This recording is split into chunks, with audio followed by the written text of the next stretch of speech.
Today's conversation sits at a powerful intersection: inclusion, neurodiversity, and parenting. We have got psychologist Nisha Grover with us. A wonderful topic to speak about, especially in the times where many people actually do not understand the real meaning of inclusion and neurodiversity. Even at Vatsalya, we are trying to build a framework where the counselor is getting to go into the classrooms on a daily basis so that she can build a rapport with these students. So, how do I really differentiate that whether it is LD or it's the normal difficulty that a child is facing as they are shifting into a new life altogether? When the level of difficulty changes into not understanding or not able to identify what an alphabet looks like, what a number looks like, then of course it can fall into the spectrum of learning disability. What has been your experience with inclusion and neurodiversity in corporates? It's really sad to see that not many organizations in our country would want to have them.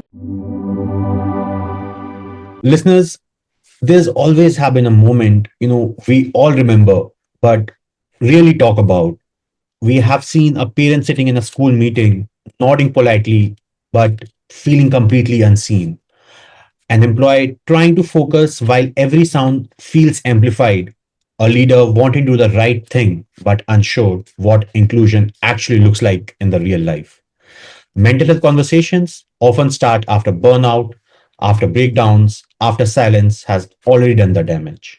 At We Are Listening, we try to start before that point where questions still exist, hesitation is real, and clarity can change outcomes. Today's conversation sits at a powerful intersection: inclusion, neurodiversity, and parenting, not as abstract ideas, but as lived realities inside homes, workplaces, and leadership rooms. And in order to discuss that, we have got psychologist Nisha Grover with us. Hi, Nisha ji, how are you? I am good, thank you, Pulkit. And this is, I think, a wonderful topic to speak about, especially in the times where many people actually do not understand the real meaning of inclusion and neurodiversity. That has been my question as well, because for me, inclusion is a very, very small bracket when we talk about inclusivity and diversity. So when we are specifically looking into, spatially abled children out there or spatially abled individuals out there, majorly inclusions and DEI as a whole concept is usually Mhm. surrounding that bracket. But yes, if you can help us understand what inclusion and diversity actually means. So, see, we are in a very diverse country, right? And when we talk of inclusion, the basic meaning of inclusion is that having people, all kinds of people around us, all kinds of capabilities around us, right? So, when I specifically talk about neurodiversity and inclusion, people often get confused like what kind of children can be included where. So, if we specifically talk about, say, mainstream schools, so mainstream schools, of course, there are different schools for different kind of disabilities. Suppose if we talk about blind, then we have blind schools. So in anything related to, anything related to vision. Now, when people bifurcate these two parts, vision means what? Only blind. Vision means only children who cannot see.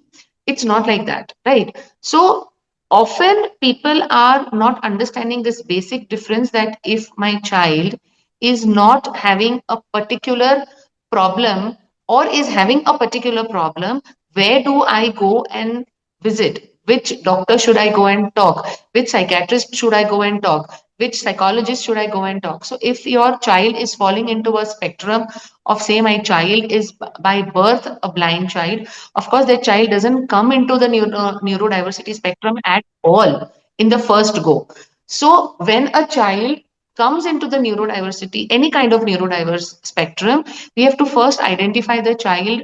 All the interventions are done right from the early stage. That's why we call it as early intervention.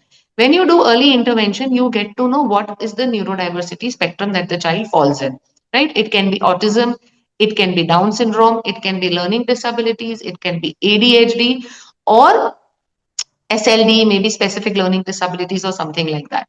So again, if I'm coming back to mainstream schools, now mainstream schools, we are not expecting mainstream schools to have blind children with them or any child who doesn't fall into neurodiversity but has a specific disability which cannot be merged with mainstream school. But all the other things that we have spoken about, when you talk about autism, learning disability, ADHD, it is easier to merge these children in the mainstream education system.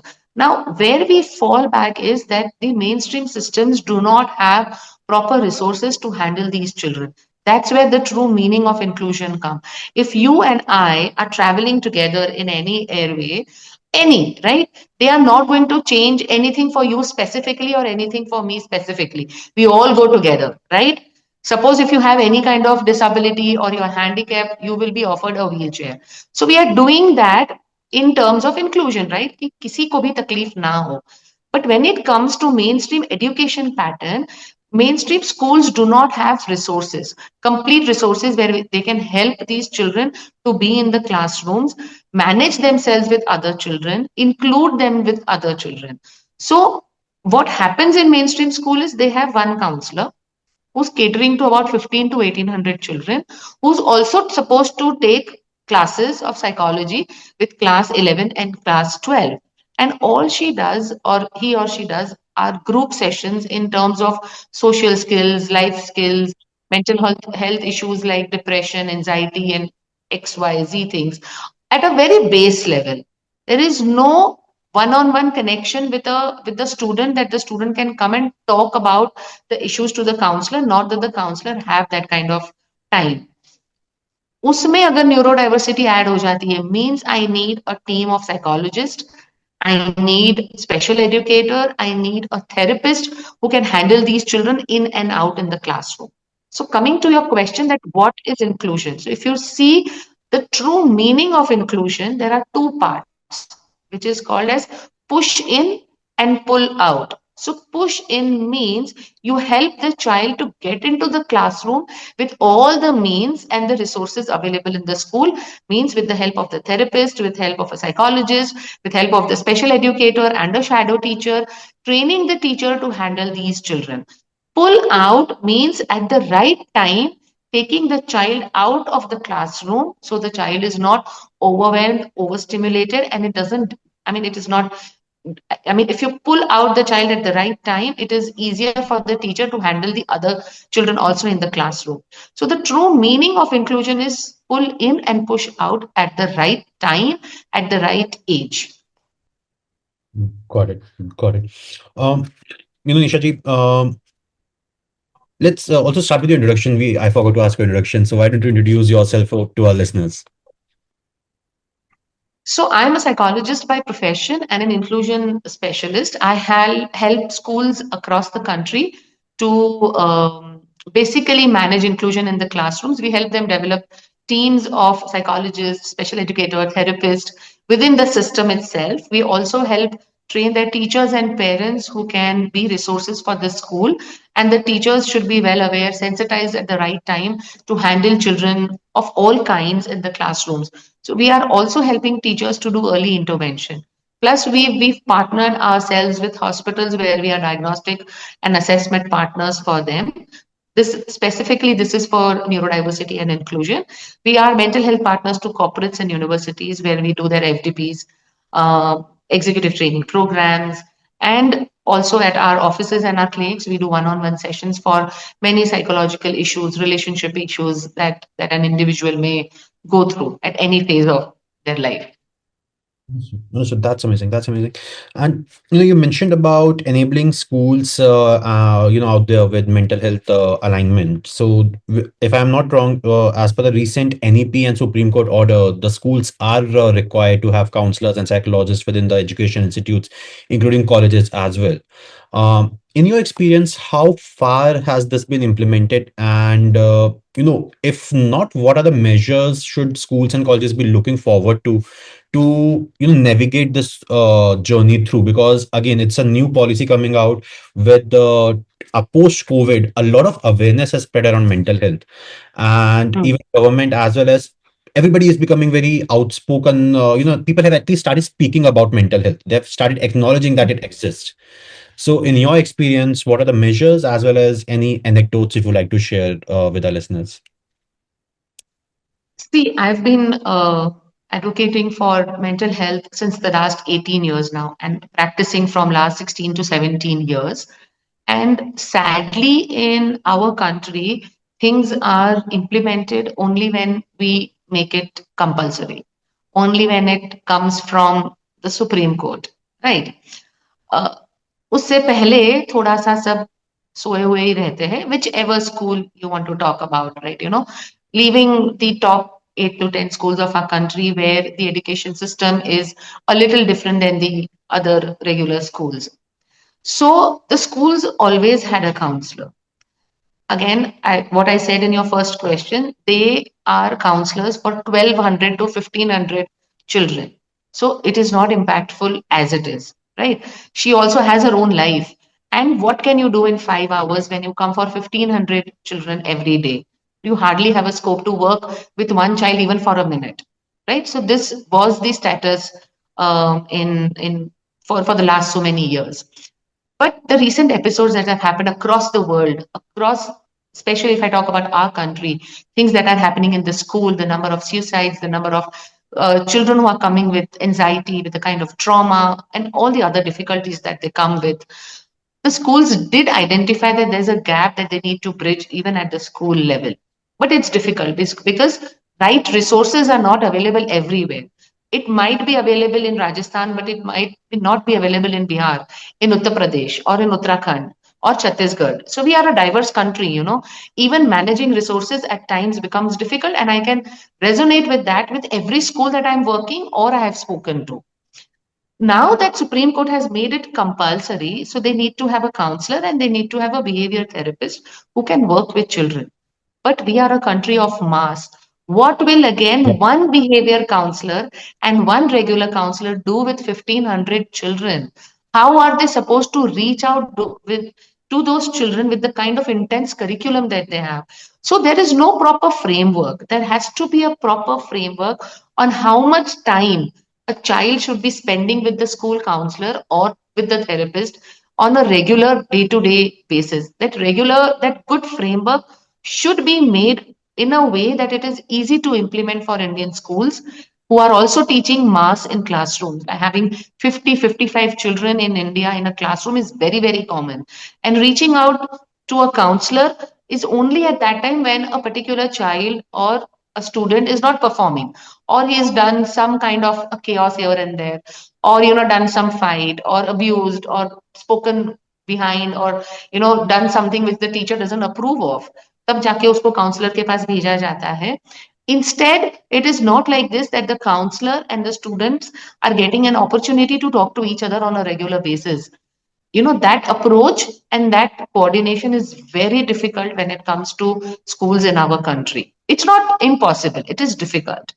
But now that Supreme Court has made it compulsory, we are of course going to see some kind of change. There will be two counselors or maybe three counselors in schools. How that is going to be impactful, that we still have to wait and watch. Is it going to be impactful? With one counselor, it was not. With one therapist, it was not. All we could do is that we could say that I have a counselor in the school, but it wasn't enough. So we'll just have to wait and watch now that Supreme Court has made it mandatory. I totally agree with you. Even we had some chances to work with some of the edtech startups out there. And even with a team of 21 first line workers, I would say the student success people out there, it was still getting, we were feeling the team is too small to manage the Mm, expanse of students that are being, catered to through these 21 team members. So with one counselor in a school of 1500 students, I can totally imagine the, gap that's being created out there. So I totally agree. That's something that really needs to be worked upon, and a framework is required. What we usually used to do in our organization was we give them a three-step framework where we looked at students being the first line of identification, where students could identify that the peer is going through something and can go and tell the counselor or to the teacher. Then teachers are sensitized. mm, That was the second step, where teacher and the school as a whole is sensitized on mm, the need of mental health and to identify the telltale signs. And yes, the final Hmm. layer was where we had counselors and therapists available, as and when required, and probably assigned to be spending some time within the school. So Mhm. these are the three stages at which we used to work with education institutes, and it did help to a certain extent. Oh, that's a nice thing. Even at Vatsalya, the team that I have, we are trying to build a framework for so that we can work with schools in a better way that we are already working. That why is it something like this that the counselor, I mean the student goes to the counselor only when he or she is asked to, or only when he or she has done something which the school doesn't approve of. We are trying to build a framework where the counselor is getting to go into the classrooms on a daily basis so that she can build a rapport with the students to a level where the student can go and tell the teacher or to the parent that I want to go and meet the counselor. So that shift and that transition is needed where the approach is changed from a counselor calling the student from to that the counselor goes to, I mean, the student goes to the counselor to talk to her.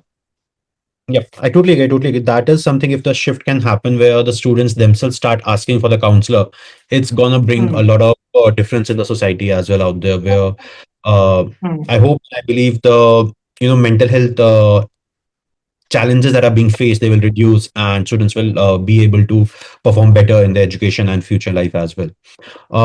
You mentioned about ADHD and autism and different, parts of the neurodiversity spectrum.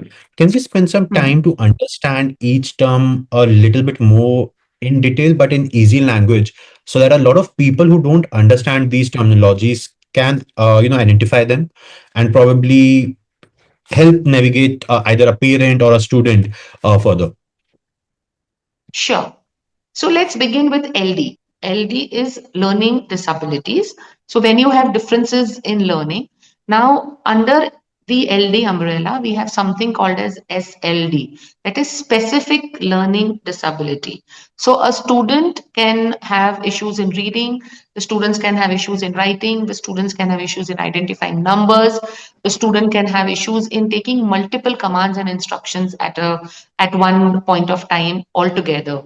So, right, it is called as dyslexia, dysgraphia, dyscalculia, dyspraxia. So, when these are specific learning disabilities which will require specific technical things to work with the child, specific technical, I would say, guidelines given to the parent and to the teacher to work with the child, right? And all these 4 to 5 SLDs can be managed in the classrooms with the help of the teacher and the parent, right? Second, we come to ADHD, that is attention deficit hyperactive disorder. So a child who will be deficit in attention and concentration, oblique, can be hyperactive or is not at the hyperactive spectrum. It can be a combination of all three, or it can be a combination of two. So when it's a combination of all three, mostly these children require a lot of help in managing, regulating their own body to the system, which is again manageable at the school level, but the teachers and the parents will have to follow some kind of guidelines, that the child can be regulated on his or her pace, not your or my pace, or not the teacher's pace, or not the parents' pace. We have to help him regulate his own, at his own pace, right? So there is one thing in learning disabilities which I forgot to mention in the first term. With learning disabilities, you can go for the assessment only when your IQ is a little more than average. So if your IQ is low, you cannot have learning disabilities, right? Then it is called as intellectual disability, right? That is ID. So there's one difference. When it comes to ADHD, the IQ is good. So academically there won't be a problem, but behavior wise there will be a problem. And academically, the child cannot give results because attention is deficit and concentration is deficit. So it is all interlinked with each other. Coming to autism, autism and ADHD can be together. It can be separately also be diagnosed.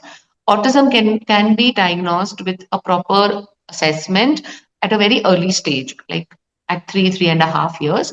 So autism has different issues, social abilities, managing self-regulation for the person, managing social interaction, communication, handling diverse information, so much of commands and instructions, managing proper eye contact, talking to a person in a flow where both of them can relate to each other. So there are different issues with autism.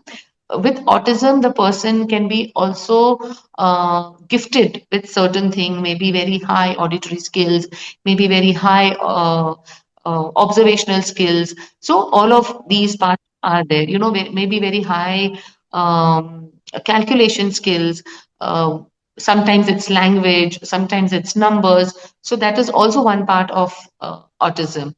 Again, autism can also be managed at the mainstream level once the school knows how it can be managed at school level. They will need proper resources. As I manage, they will have to have a language therapist, a proper sports person, or a occupational therapist to work with the child, a special educator. So that would be one thing. There can be some delay in speech when it comes to autism, but it's not the same when it comes to learning disabilities and ADHD. So when it comes to Down syndrome, um, of course, it's a shift of one chromosome. One chromosome is less than the regular other students. So with autism, there are chances of ID, that is intellectual disability. There are chances of not having clear speech. But other than that, their social interaction, social communication, handling themselves, all of this with training can be better slowly and steadily. None of these conditions are such that it's not possible for an individual to handle alone, but all of these conditions require a lot of support, even to the parents and to the school, because without support it will be difficult to manage the requirements at different stages of their development. Understood. Understood.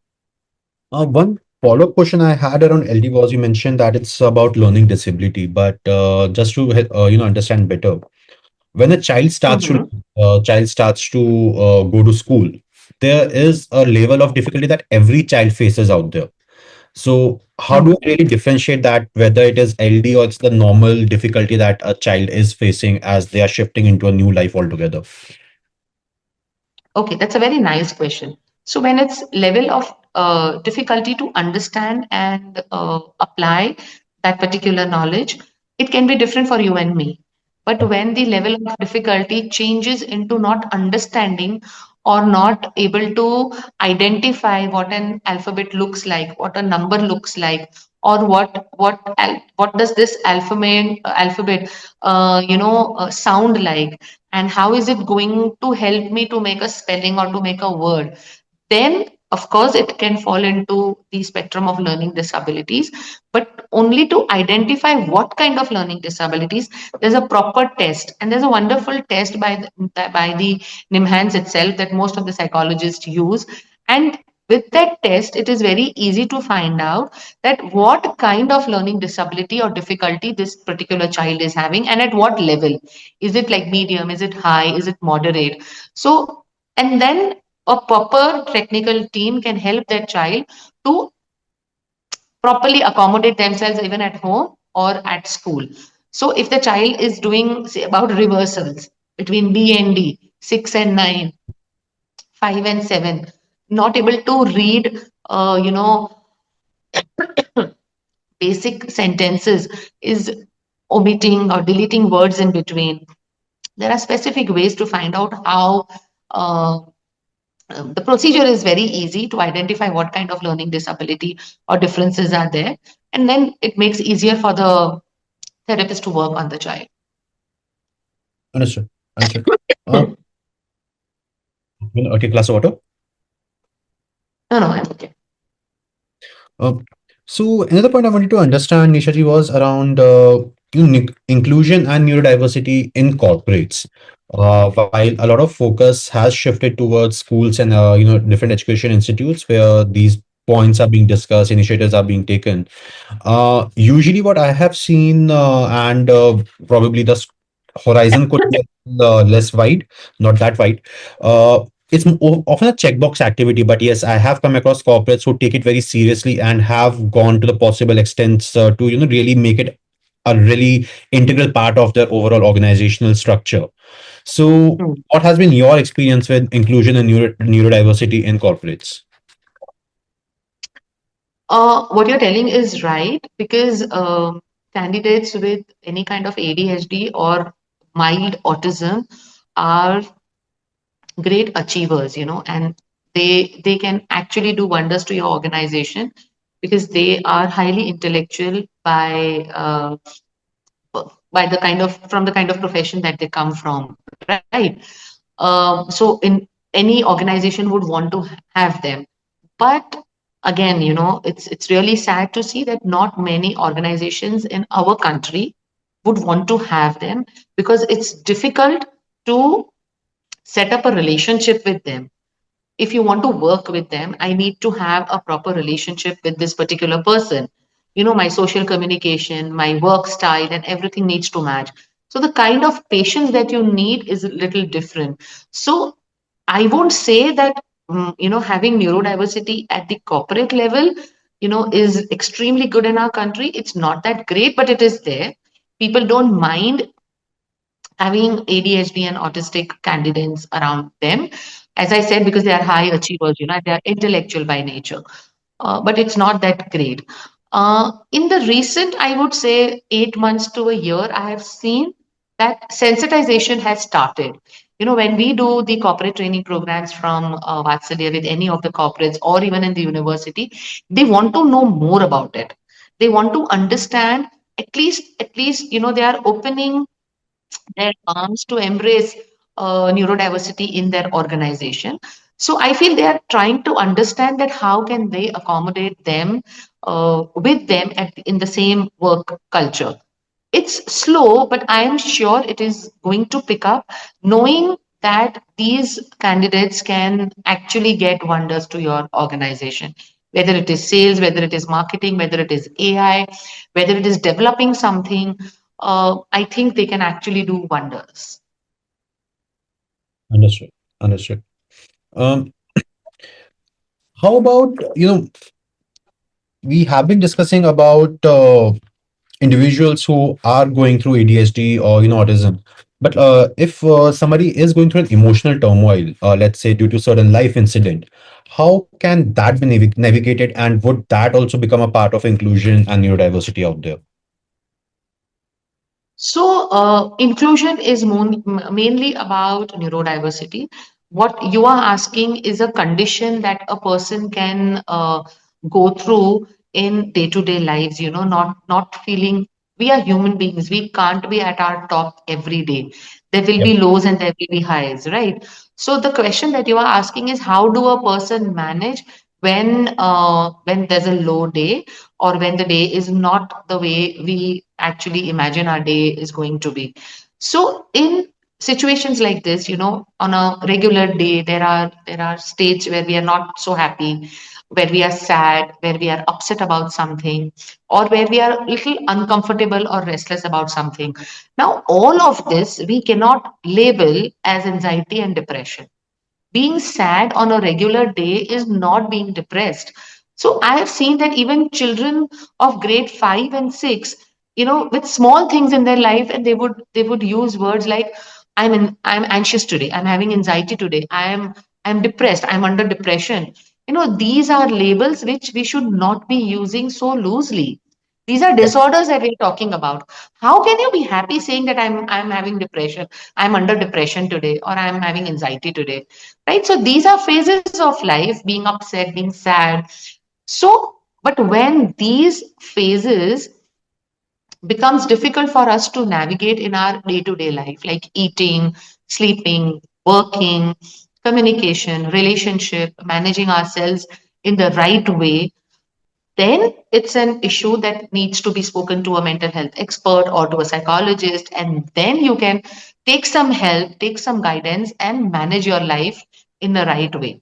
But to the previous thing, there are simple things that a human should be taking care of for their good mental health on a regular day, is like sleeping well, eating well, exercising well on a daily basis, not exercising once a week and then expecting that your mental health is going to be fine.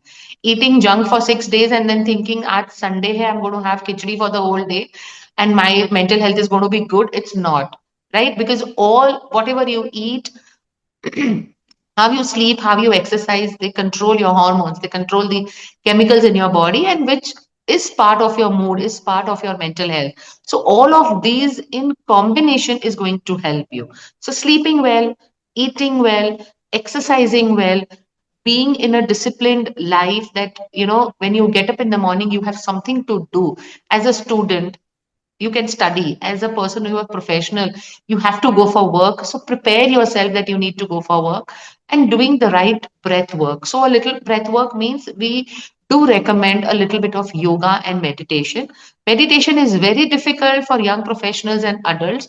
If that is difficult, not only for adults and young professionals, even people of our age, sometimes meditation is difficult, then we suggest at least go for some kind of yoga sessions where you slow down a bit.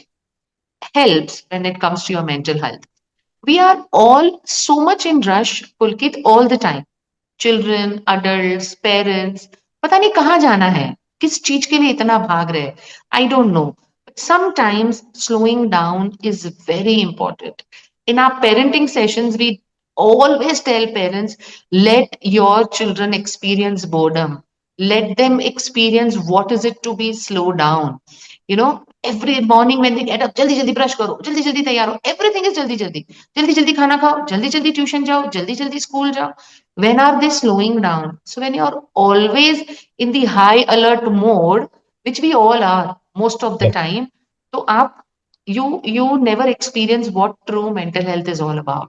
We need to slow down. We need to pause. So pause is a very, very important skill that we teach when we train the executives in corporates, or when we train the teachers, because they're always on the go, and how pausing can change their life. So mental health is equal to pause for some time. I think that goes hand in hand, if you ask me as a mental health expert. Amazing, amazing. That's a very, nice way of putting it out. And I was going to come on to the point where, you talked about 3 points: eating, sleeping, and exercising. And for a Mm, lot of corporate professionals out there, these 3 points are just, out of the window. I have a lot of friends, and even for myself, while I need to improve on one habit, which is going on in stages. Earlier, I used to be always having my food while working and all those things. Now, I have got a bad habit where I watch television while eating my food, so I need to overcome that. But yes, somewhere or the other, I have brought that slowness when I am eating my food. I am with myself. mm, But what I have seen is people just rushing between things, and even I used to do it up till before COVID. Before I mm, realized how my body was really, reverberating with the way I was living my life. mm, So mm, my imbalance is happening between Vat, Pitta, and Kapha if I talk in the Ayurveda language, and how I was gaining weight. I was always bloated, and things were not. I was not very happy at that time in a manner like I was more or mm. less irritated and frustrated most of the time while I was at the top of my productivity. But yes, the my mood levels were very fluctuating. So I have seen these things, and a lot of my corporate friends, they are always in a rush. Usually not exercising, waking up at just 30 minutes or 40 minutes before they need to leave for office, and then rushing to reach office. Eating is again happening in the rush hour, and sleep again. They come back, probably will sleep by 12, 1 or 2, and then wake up at 8:30, and then 9 they have to leave for office. So this is the usual Mm, routines I have seen for a lot of corporate professionals out there. But yes, some of my friends have started taking conscious decisions, and I have seen changes in their life. Even for myself, I have started ensuring that I go every day for walk. Like for last 4 days, I was not feeling like doing my usual routine of workout. So I ensure that okay, mm. if I'm not going for 1.5 hours, I'm going for at least 20 minutes or 30 minutes, so that that rhythm does not break. My body That's clock really nice. that at 7:30, yes, Pulkit, you are in the park, you have to be there. Mm, So mm, mm, and it has really helped me. My sleep patterns used to be, while for last 2 weeks they have been disturbed, but yes, they used to be I sleep by 9 or 10 and wake up at 5, and it has really helped me manage my body, functions much better.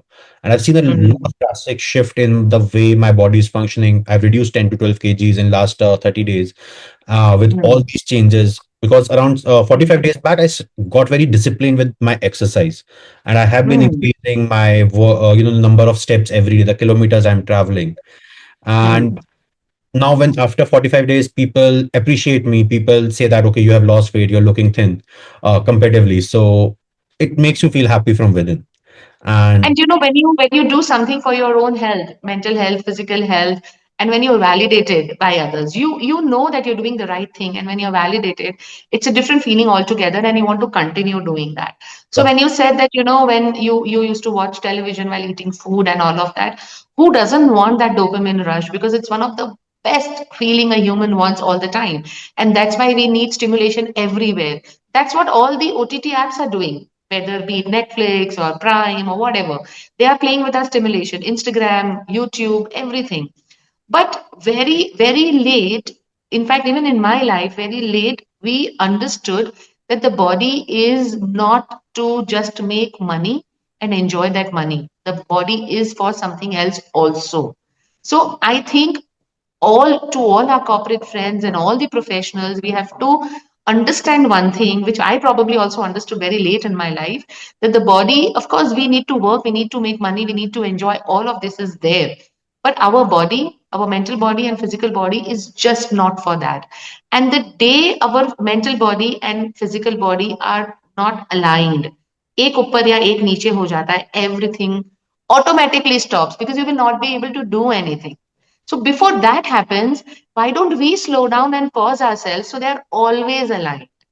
yeah, So of course, with life experiences, धीरे धीरे ये बात समझ में आती है कि align रखना हमारे हाथ में ही है. तो फिर आपको ना किसी साइकोलॉजिस्ट के पास जाना है, ना किसी डॉक्टर के पास जाना है, अगर अगर आपको अलाइन रखना आ जाता है तो आप इम्पोर्टेंस पहले से अगर दे देते हो तो. But I think some things comes with experience, some things yeah, comes only when वो एक हिंदी में कहावत है ना, ठोकर खा के चीजें सीख जाते हैं. yes. So I think main sometimes we learn from our mistakes. So of course these are part and parcel of life. I agree. I totally agree. Even for me, it was where life experiences forced me to get into this habit, and now I'm happy because to a certain age, I was like, time nahi hai mere paas. मेरे को भागना है. Constantly, I was rushing, sleeping at 2 or 3 in the night, waking up at 10, 11. There was no fixed schedule, very erratic schedule I used to live. But yes, my body was paying the price for it. And one day, it just gave me a wake up call, and it took me some Yes, time. it crashes. It wasn't that it happened overnight. The realization, it took some time. It not even time. It took me good 2.5 years to get into that specific space where I am today, where I have started ensuring that I maintain that disciplined life. But yes, what I believe and finally what has really gotten me into this space is to ensure that I show up every day. I Hmm. Whether it be for a very small duration, but I show up and one day it automatically increases. I started just by going for 10 minutes, then it happened for 20, then it happened for 30, and now today it is at 1.5 hours. So Hmm. slowly and steadily things happen. And what I have seen for myself, as a lot of people, they directly set a very large goal. They're like, "Yeah, Hmm. I will take a gym membership for the whole year and I will go regularly." Probably start by going for a week, start by going for a month, and then eventually evolve on it. And better, what I started doing was, because I know I cannot be regular with gym, I started going to the Hmm. park. In Hmm. metro cities and in a lot of rural areas, parks are very easily accessible. Uh, Correct. and Correct. even in urban areas where societies are there, people are using the society Hmm. parameters for walking. Hmm. Hmm. Start with just one parameter, then go for second parameter, then go for third parameter, and give yourself some time, stagger it out. That really Hmm. works. Yeah, and small term goals are also the best way to achieve your large term goals. So long term goals के लिए it is better कि short term goals को पहले बना लो and then start achieving those small term goals and slowly and steadily reach on to your long term goals. It's really really the one of the best strategy for anything that you want to do in life. Agree, totally agree, totally agree. And Nisha, this brings to me one particular point of instant gratification, which is looming all over us across all the age groups. And I'm going to be sharing certain different scenarios, and it's I have seen it happening within relationships. I have seen happening it at individual levels. I've seen it happening at the career level. Now, the way just a very small example, in a Bollywood movie, it is shown that everything just happens within those 1.5 or 2 hours. लड़ाई भी हो जाती है, फिर patch up भी हो जाता है, सब कुछ हो जाता है, and then there's a happy ending. But in life, that's not the case. A relationship really requires work. You have to invest time. Same is with your career as well. If in the movie or in the OTT it is shown that within 8 episodes spread across, let's say, 4 hours, that person is facing the failure, going to the highest point, then going back to the failure. That does not happen within those 4 hours. It really is spread across your whole life. So, what's your take on that, and any suggestion or message you like to give? So yes, instant gratification is a challenge, especially with the new generation that I work with, because the seriousness of hard work, the seriousness of discipline, the dedication and commitment that requires for your work, for relationship, for yourself. You know how you gave example of yourself when you wanted to be fit. It required 1.5 year.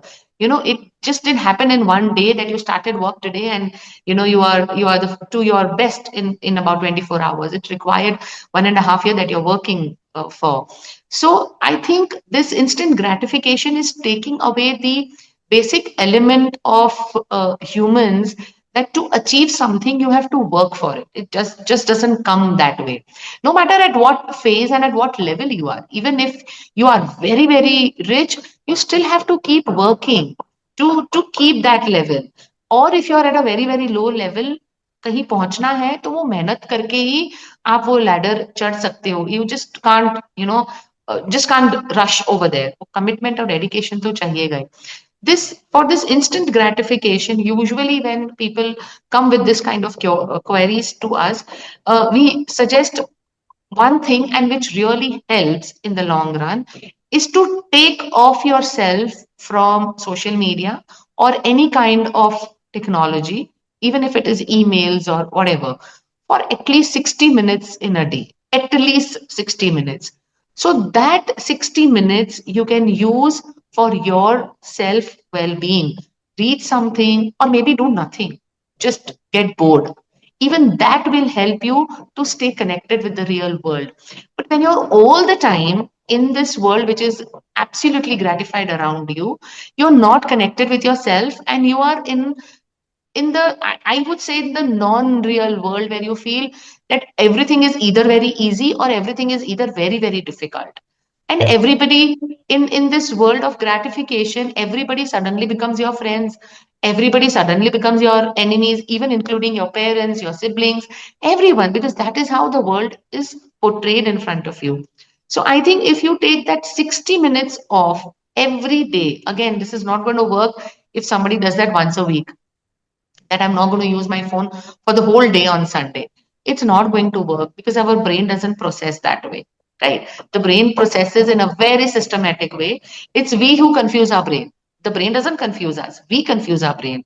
So, in a very systematic manner, if 60 minutes, if you are away from media in all possible ways, from all possible media, your brain will learn how to process and how to understand the real world and what is required to sustain in that real world.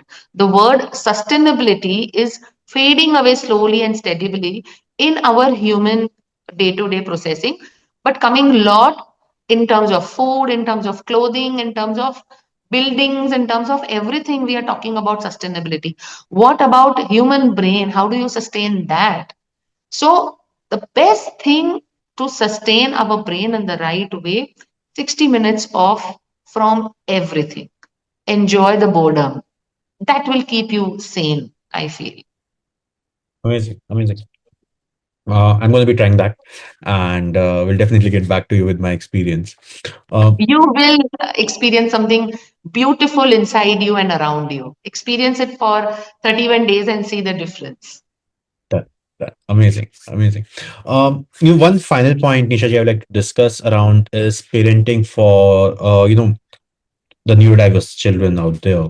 I was just going through some research, and it said that the children, parents of neurodiverse children face around twice the burnout than on a normal day out there. So, how can a parent of a neurodiverse children really navigate it through and ensure their own mental health, because they have to look after somebody who needs it at a different level than they do? You know, when I see the neurodiverse parents working with us, the children that we are working with and their parents, my heart really, it really beats a little more extra when I'm around them, because it's very difficult to have a neurodiverse child at home and then consider yourself as a regular parent. It's not easy. It's the most difficult thing that any person can even imagine. In India, mostly in the kind of cases that I am working, I can just tell the cases that I am working with. About 75 to 80% cases, there's only one parent who's working with the child, because the other parent has a lot of burden to manage the expenses coming with neurodiversity, right? So, other than schooling, there are about 3 to 4 kinds of therapies that the child has to go through, and that requires money in today's time. It always did, but in today's time, it is getting difficult. Neurodiversity is the new hot topic across the world. So, things are becoming very commercialized. So, there is one parent who's working with the child 24/7. I mean, 24/7. Even when the parent is sleeping, the parent is working with the child, because she has to constantly check if my child is able to sleep or not. Right. So 24/7, one parent is working with the child, and the other parent has the burden of managing the expenses around it and building resources around it. Very few cases where both the parents get to work with the child. The other few cases, right, maybe like 3 to 4%, one of the parent actually abandons the child, that, it's not my cup of tea. I just can't do anything. You do whatever way you want to handle the child. I just can't do anything. So that's also very common across the world. I'm not telling in our country, across the world. So, yes, it is very difficult for a parent with neurodiverse children to take care of themselves. It takes a toll on their physical body, mentally, emotionally, socially. Socially, these parents are sabotaged. The other children, other parents, they don't want their children to play with these children, because very very lamely they would see, अगर मेरा बच्चा भी ऐसा हो गया तो मेरे बच्चे ने भी ऐसा करना स्टार्ट कर दिया तो they don't understand it's not contagious, it's a condition. So again, sensitization is not, we have not sensitized our society enough to emotionally handle situations like this. So socially they are sabotaged, emotionally they are alone. They are all the time on a go. They don't get time for themselves. And if a parent is working, then double the pressure. So it is difficult. What we've started in our program, the Bridge program that we do with schools, is that once a week we talk to the parent not about the child but about themselves.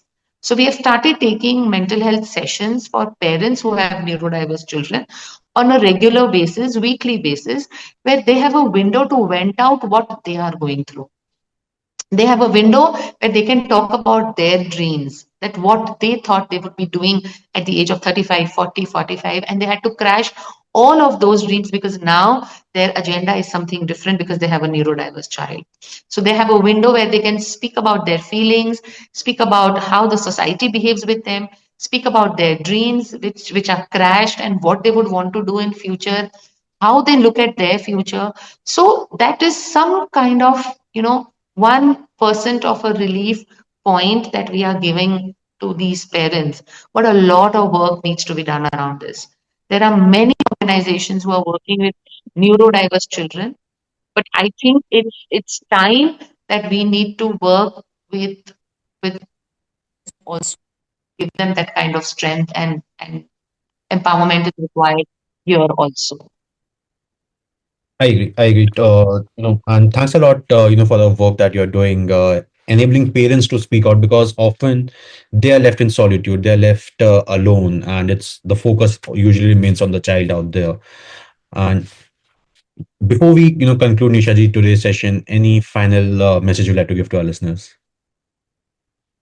Um, yes. three things. One, we need to talk about neurodiversity and their parents a little more everywhere. Social media, podcast, I mean, everywhere, movies, things are happening, but a little more emotional sensitizing is required for the parents and for children. A lot of work at the government level, state level, national level is required when it comes to inclusion and mental health. And the third and the most important thing, now it's the time that we need to speak about minimizing social media from our lives if we need to see sane human beings around us in the next 30 to 40 years. Otherwise, I think we all are going to operate like robots. I am actually worried about my grandchildren, that how and what kind of world they are going to be in the next maybe 10, 15, 20 years. So these are the three things I think a lot of work is required. I agree. I agree. And thanks a lot, for joining us on the podcast today and sharing your wisdom with our listeners. Thank you so much. It was great talking to you, Pulkit. Same here, Nisha ji. And listeners, I hope we all understand that inclusion, neurodiversity, and parenting are not separate conversations. They're deeply intertwined human experiences.